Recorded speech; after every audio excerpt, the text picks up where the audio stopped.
Hello, my dear. Happy Holi. First of all, in this class, I am going to make you learn about a very important component of environment, that is lithosphere. What is the meaning? What is the definition of lithosphere? It is rigid outermost solid layer of the earth. अर्थ का जो ऊपरी परत होता है, जो कि hard होता है, सॉलिड होता है, उसी को हम लिथोस्फेयर कहते हैं। ठीक है, लिथोस्फेयर किन चीजों से बना होता है उसको आप देख सकते हैं। It is made up of the crust and the upper most part of the mental.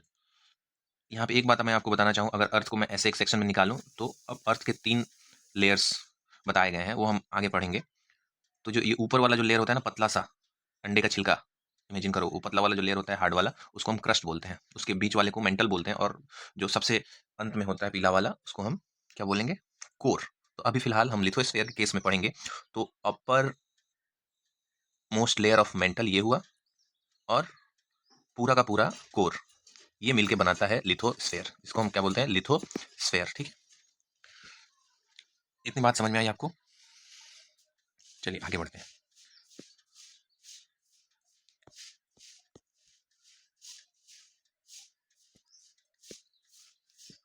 अब ये टर्म कहाँ से डिराइव किया गया? लिथोस्फेयर। लिथोस एंड स्फेरिया मिलके बनता है लिथोस्फेयर। ये ग्रीक वर्ड है। Lithos and sphaira Greek word से इसको किया डिराइव किया गया है, lithos and sphaira. Lithos stands for stone, sphaira means sphere या डोमेन, जगह। स्फेयर को हम कोई बड़ा सा जगह बोलते हैं। तो लिथोस और स्फेरिया मिलके बने लिथोस्फेयर। इसका इंग्लिश में मीनिंग होता है स्टोन एंड स्फेयर, यानी रॉक से बना हुआ है, स्फेयर रॉकी। यानी हमारा जो लिथोस्फेयर है वो कहीं ना कहीं किससे बना हुआ है? रॉक से बना हुआ है। ठीक है, और ये क्या है? अर्थ का ऊपरी रिजिड पोर्शन है। ठीक है, इतनी बात आपको समझ में आई होगी। अब देखिए स्ट्रक्चर ऑफ लिथोस्फेयर। अब स्ट्रक्चर देखते हैं हम। स्ट्रक्चर ऑफ लिथोस्फेयर किससे बना है? इंटायर क्रस्ट, अभी मैंने बताया, और upper rigid portion of the mantle. Mantle जो है ना, अर्थ के जैसे जैसे आप नीचे जाओगे तो मेंटल वाला हिस्सा पिघलने लगता है, लेकिन वो पिघला वाला हिस्सा छोड़ के जो टॉप हिस्सा होता है मेंटल का, मान लीजिए अगर ये मेंटल है तो इतना हिस्सा सॉलिड है, ये हिस्सा सॉलिड है इसको, और ये अगर आपका क्या है? क्रस्ट है। तो इन दोनों को मिलाकर बनता है क्या? इंटायर क्रस्ट और upper rigid portion of mental से मिलकर बनता है लिथोस्फेयर। थिकनेस कितनी है? तो 50 किलोमीटर ओशियंस में और 100 से 200 किलोमीटर कॉन्टिनेंट्स में। लिथोस्फेयर की जो थिकनेस है, हालांकि एवरेज थिकनेस हम 200 किलोमीटर लेते हैं, बट अगर हम ओशियानिक बेड पे देखें तो ये 50 किलोमीटर होता है इसका थिकनेस, और कॉन्टिनेंट्स पर ये 100 से 200 किलोमीटर तक इसकी थिकनेस होती है लिथोस्फेयर की। याद रखिएगा, क्रस्ट से नहीं, क्रस्ट की 30 से 35 किलोमीटर ही होती है थिकनेस, लेकिन लिथोस्फेयर जो है वो थोड़ा, क्योंकि वो अपर मेंटल को भी अपने साथ कंसिस्ट करता है, इसलिए लिथोस्फेयर का जो थिकनेस है वो 100 से 200 kilometre under continents and 50 kilometre under ocean. Are you getting my point? देखिए अगला है types of crust in lithosphere. अब लिथोस्फेयर के अंदर जो दो चीजों से बन के मिलके बना है, तो पहला है क्रस्ट। क्रस्ट के कौन से टाइप होते हैं? तो दो टाइप के होते हैं, कॉन्टिनेंटल क्रस्ट और ओशियानिक क्रस्ट। आप इस बात को याद रखेंगे, कॉन्टिनेंटल क्रस्ट और ओशियानिक क्रस्ट। ठीक है, कॉन्टिनेंटल क्रस्ट की जो थिकनेस होती है वो 30 से 70 किलोमीटर थिक होती है।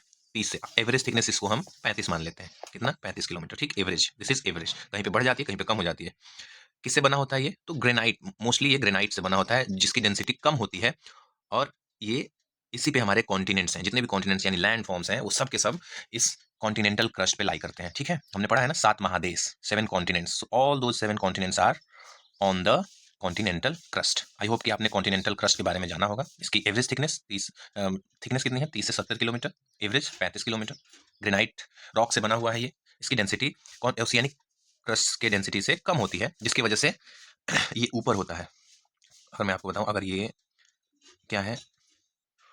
कॉन्टिनेंटल क्रस्ट है, इसकी डेंसिटी है कम है, तो इसके ऊपर होगा आपको, सॉरी इसके नीचे होगा ओशियानिक प्लेट, ओशियानिक, और ये कॉन्टिनेंटल। ये ऊपर क्यों है? ये हल्का है, लेस डेंस है, तो हल्का है इसलिए ये ऊपर है। और इसके नीचे सिंक कर गया है कौन? ओशियानिक, क्योंकि ये मोर डेंस है, मोर डेंस। और ये ओशियानिक प्लेट जो है, इसी के ऊपर आपको देखने को मिलेगा पानी, यहाँ पे ओशियन बनता है। तो ओशियानिक प्लेट क्या करता है? ओशियन फ्लोर प्रोवाइड करता है, जिसपे ओशियंस लाई करते हैं। आई बात समझ में आपको? अब एक तो पढ़ा हमने कॉन्टिनेंटल क्रस्ट, अब दूसरा जो क्रस्ट है वो है ओशियानिक क्रस्ट। इसकी एवरेज थिकनेस जो है वो 5 से 10 किलोमीटर थिक है, यानी ये पतला है। ये ओशियानिक क्रस्ट जो है ये एक पतला लेयर है, थिन लेयर है, ठीक है। ये बसाल्ट रॉक से बना होता है। बसाल्ट रॉक चूंकि ज़्यादा डेंसर होता है इसलिए ये मोर डेंस है और ओशियानिक फ्लोर बनाता है, जैसे मैंने आपको बताया कॉन्टिनेंटल, ओशियानिक और यहाँ पे ओशियन बना, यही ना। तो ये ओशियानिक फ्लोर प्रोवाइड करता है। आई बात समझ में? इसकी थिकनेस कितनी है? तो 5 से 10 किलोमीटर। एवरेज थिकनेस क्या ले लेंगे हम? 5 किलोमीटर, ठीक। इतनी बात समझ में आई। तो अभी तक हमने क्या पढ़ा? ओशियानिक क्रस्ट और कॉन्टिनेंटल क्रस्ट के बारे में। ये अर्थ क्रस्ट के की पूरी संरचना है, ठीक है। दो टाइप के अर्थ क्रस्ट होते हैं, ओशियानिक एंड कॉन्टिनेंटल। कौन सा ज्यादा डेंस है? ओशियानिक, इसलिए ये नीचे सिंक करके रहता है और ओशियन फ्लोर प्रोवाइड करता है। जो कम डेंस है कॉन्टिनेंटल क्रस्ट, वो ओशियानिक क्रस्ट के ऊपर रहता है, यानी ओशियानिक बेड के ऊपर रहता है और वो हमें लैंड फॉर्म्स प्रोवाइड करता है। आई बात समझ में? अब देखिए लिथोस्फेरिक प्लेट्स, यहां थोड़ा समझने की जरूरत है।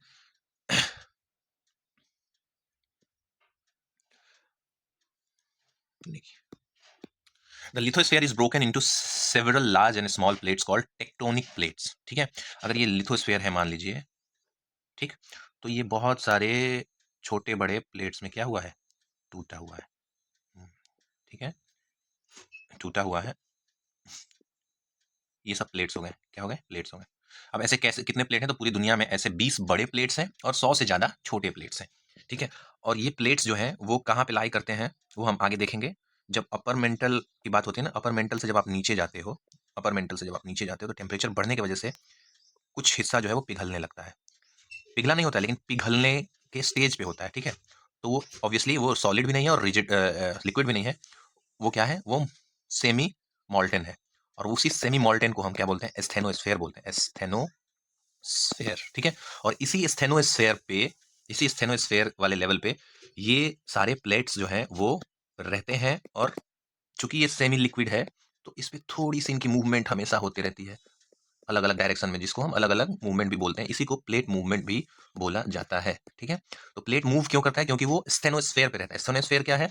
मेंटल का वो हिस्सा जो कि सेमी मॉल्टन स्टेज में होता है, कमजोर होता है, लेकिन उस पे जो प्लेट्स होते हैं वो बहुत ही स्लो मूवमेंट करते हैं। कह सकते हैं कि 1 से 5 सेंटीमीटर पर ईयर इनका मूवमेंट स्पीड होता है। 1 से 5 सेंटीमीटर पर ईयर इनका मूवमेंट स्पीड होता है, ठीक है। आ रही बात समझ में? अब देखिए मेजर प्लेट्स कौन से हैं?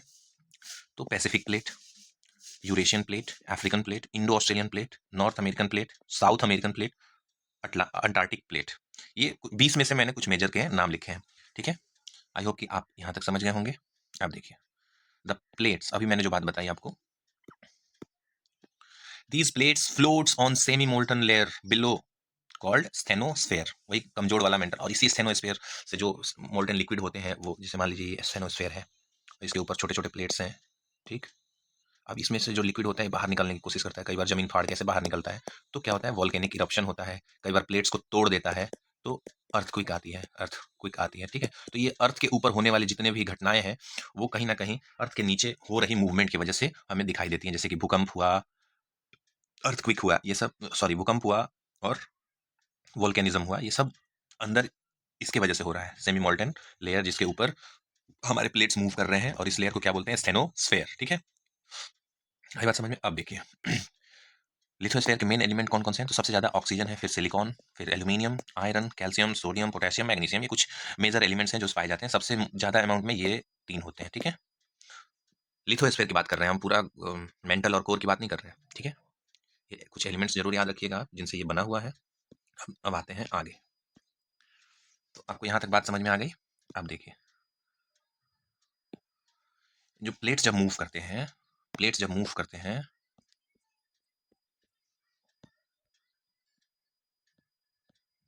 तो आपको क्या देखने को मिलता है? देखिए प्लेट मूवमेंट, मैंने बताया ना, प्लेट्स जो है, मान लीजिए 2 प्लेट है, एक प्लेट ये, एक प्लेट ये, ध्यान दीजिएगा। इनका मूवमेंट एक दूसरे के अपोजिट डायरेक्शन में होता है, यानी ये एक दूसरे की तरफ जा रहे हैं, मिल रहे हैं। जब ये मिलेंगे तो ऐसे हो जाएंगे, ठीक है, ऐसे। अब इसमें जो ज़्यादा डेंसर होगा वो नीचे चला जाएगा, ज़्यादा डेंसर होगा वो नीचे चला जाएगा। मान लीजिए ये वाला प्लेट ज़्यादा डेंसर है तो ये इसके नीचे पहुंच जाएगा, ऐसे, ठीक है। और ये इसके ऊपर चला जाएगा। आई बात समझ में? तो ये, इसी को हम क्या बोलते हैं? कन्वर्जेंस, ठीक है।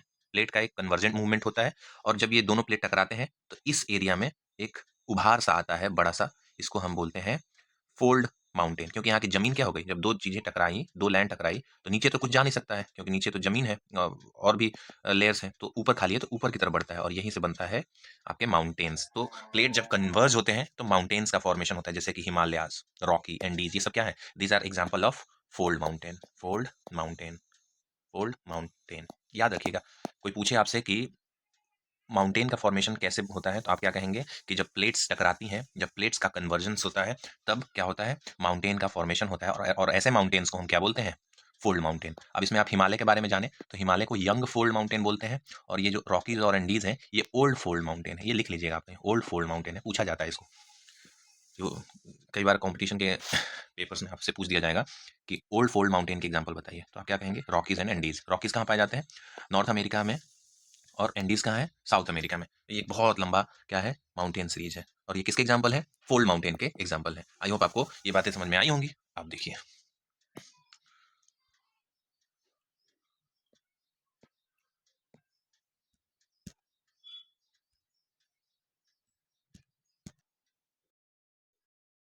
एक मूवमेंट, डाइ सॉरी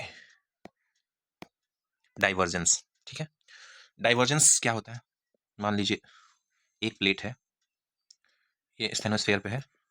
अब क्या हो रहा है, ये इधर की तरफ मूव करने की कोशिश कर रहा है, ये इधर की तरफ मूव करने की कोशिश कर रहा है, ठीक है। तो क्या होगा, जब ये मूवमेंट होगी तो यहाँ पे थोड़ा सा आपको क्रैक देखने को मिलेगा, ठीक है। और इसका एग्जांपल आप कहाँ देख पाते हैं, मिड ओशियानिक रिज। ये आपको खास करके किस, ये कैसा ओशियन है आपको पता है, एस शेप में जिस जो ओशियन है उसका नाम है अटलांटिक। इसके बीचों बीच देखेंगे ना, ऐसे मिड ओशियानिक रिज बने हुए हैं। तो ये मिड ओशियानिक रिज क्यों क्यों बनी हुई है, क्योंकि यहाँ के जो प्लेट्स हैं वो अपोजिट डायरेक्शन में मूव कर रहे हैं, जिसकी वजह से ये डाइवर्जेंस की वजह से क्या हो रहा है, मिड ओशियानिक रिज बनता है। तो डाइवर्जेंट मूवमेंट देख लिया आप लोगों ने। अब ट्रांसफॉर्म मूवमेंट क्या होता है, ट्रांसफॉर्म मूवमेंट मतलब जब एक प्लेट ऐसे हो और एक प्लेट ऐसे हो, और ये इधर जाए और ये इधर जाए, तो यहाँ पे एक क्या बनता है, फॉल्ट लाइन बनता है, ठीक। इसी फॉल्ट लाइन को आप देख सकते हैं अफ्रीकन कॉन्टिनेंट में, जो कि अभी धीरे धीरे टूटने वाला है। आई बात समझ में। तो फॉल्ट लाइन का निर्माण कैसे होता है, जब प्लेट्स ट्रांसफॉर्म मूवमेंट करते हैं, ठीक है, parallel to each other but in opposite direction, और जब ये टकराते हैं तो ट्रांसफॉर्म मूवमेंट होता है। आई बात समझ में आपको कि नहीं आई।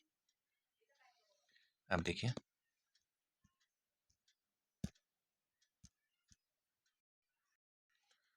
अब लिथोस्फेयर पे आपको क्या देखने को मिलता है, what are the landforms you can see on the lithosphere. तो अब ये जितने भी प्लेट मूवमेंट्स हैं इनकी वजह से कुछ कुछ तो बनता होगा, तो क्या क्या बनता है, माउंटेन्स, अभी मैंने आपको बताया। माउंटेन्स दो प्रकार के होते हैं, फोल्ड माउंटेन और कुछ ब्लॉक माउंटेन भी होते हैं, वॉल्केनिक माउंटेन्स भी होते हैं, ठीक है। माउंटेन्स के बारे में हम डिटेल में पढ़ेंगे अगले आने वाले क्लासेस में। वॉल्केनोज, लैंडफॉर्म में वॉल्केनोज से बने हुए जो भी लैंडफॉर्म होगा। अर्थक्वेक आता है, इसकी वजह से भी लैंडफॉर्म में कुछ ना कुछ चेंजेज आ जाते हैं। रिफ्ट वैलीज, प्लेट्यूज, ये सब आपको लैंडफॉर्म्स कहाँ देखने को मिलेंगे, you will see on the lithosphere, ठीक है। तो लिथोस्फेयर आपको मैंने समझा दिया कि लिथोस्फेयर क्या होता है, किन किन चीज़ों से मिलकर बना होता है, उसमें कौन कौन से एलिमेंट्स पाए जाते हैं। आई बात समझ में। अब अगली बात जो मैं आपको बताना चाहता हूँ कि इंपॉर्टेंस क्या है लिथोस्फेयर का, what are the importance of lithosphere.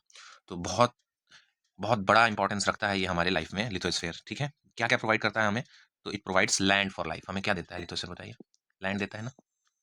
अब लैंड पे हम क्या कर सकते हैं, सब चीज़ हम लैंड पे करते हैं, खेती बाड़ी, construction, etcetera etcetera, everything what we do on the land. Agriculture के लिए भी हमें ह्यूमन सेटलमेंट, सब चीज़, सारे ह्यूमंस कहाँ रहते हैं, लैंड पे रहते हैं, ठीक है। तो ये बहुत इंपॉर्टेंट क्या है, एक स्फेयर है, डोमेन है, और यहीं पे जब एयर मिलता है, एयर प्लस वाटर, ठीक, तो क्या बन जाता है, क्या बन जाता है बताइए आप लोग, जवाब दीजिएगा कमेंट में, क्या बनता है, एटमॉस्फेयर, हाइड्रोस्फेयर एंड लिथोस्फेयर मिलकर क्या बनाते हैं, एक नैरो जोन बनाते हैं ना। इस नैरो जोन का क्या नाम है, आप ये कमेंट में बताइएगा, ठीक है। आशा करता हूँ कि आपको ये सारी चीज़ें समझ में आई होंगी। लास्ट में मैं एक बार फिर से बता दूं कि लिथोस्फेयर क्या होता है। The lithosphere is a solid outer shell of the earth that supports life, provides natural resources and play a major role in shaping Earth's surface through plate tectonics. Okay, plate tectonics अभी बताया ना, plate movements, उनकी वजह से अर्थ का जो surface होता है वो यूनिफॉर्म नहीं है, कहीं माउंटेन है तो कहीं खाई है, ठीक है। Without the lithosphere life is not possible. जैसा लाइफ अभी है वो लाइफ हमें बिना लिथोस्फेयर के हम इमेजिन भी नहीं कर सकते। So this is all about the lithosphere. इससे ज़्यादा आपको पढ़ने की जरूरत नहीं है। जो भी चीज़ें इसमें मैंने बताई हैं, अगर जो मैंने नहीं लिखा है उसको आप लोग खुद से लिख सकते हैं, ये आपके लिए बहुत ही बेनिफिशियल है।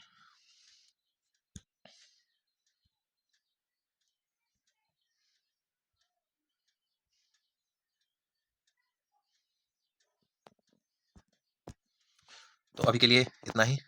Thank you very much. बहुत सारा प्यार दीजिएगा इस वीडियो को और दुआओं में याद रखिएगा हमें, है ना। अपना ख्याल रखिए। टाटा बाय बाय, फिर मिलते हैं।